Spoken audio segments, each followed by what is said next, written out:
Hi, it's Tim Hagen from Progress Coaching, and welcome to another episode for the Coaching Conversations podcast.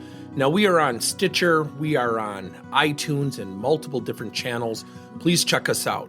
Now, one of the things that you'll get out of our podcast episodes is a lot of content, a lot of strategy. It's not fluff, it's not concept, yet we really want you to engage with the content and let us know your feedback. If you have any questions, feel free to reach out to us. If there's topics you'd love to have us address, we would love to share them with you. Let us know your impact and let us know your feedback. I think the greatest gift a leader can have is understanding his or her own employees.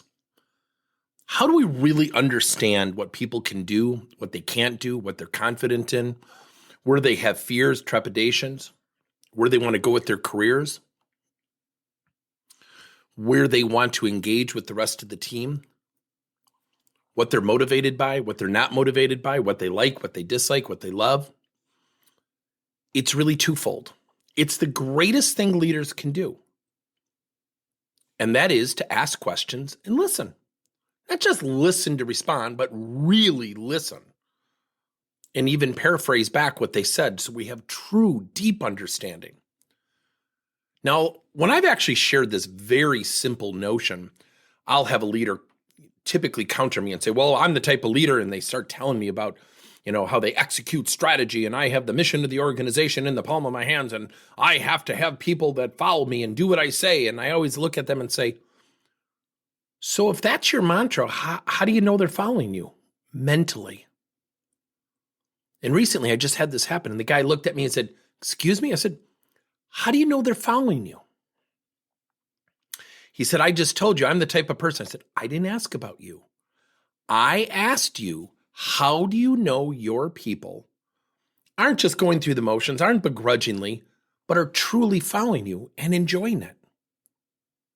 And if you can't answer that question, you've made a huge assumption. Doesn't mean you're wrong. Doesn't mean the way you're leading and executing is wrong. See, I always use this as a question. And one of my favorite people, I won't mention by name or company, that I meet with, and we meet in some odd hours early morning, and I love working with this guy. And I remember saying to him, you're going up a hill, and leaders typically have to go up hills in front of their people, executing strategy, change, implementations, all these things that leaders face. And I said, when you go up that hill, do you ever turn around, look over your shoulder, and see if people are following you? And if they're smiling? And if you can't answer that now, ask yourself, what if they were? What would the benefit be to your leadership acceptance? I'll never forget it. He paused, he thought, and he has been one of the best leaders from that day that I've seen care and invest in culture.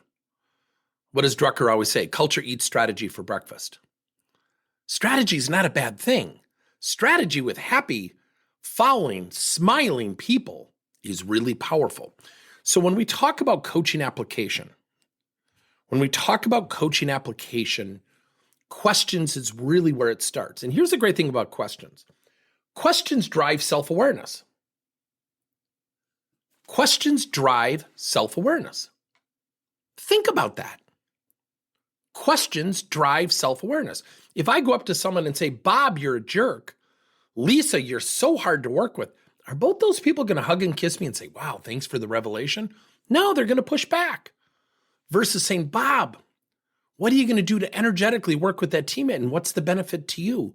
That will trigger a different thought process than being told what to do. Now, the flip side of the coin, sometimes as leaders, we have to tell people what to do. There's nothing wrong with that. I always encourage people who are what I call tellers.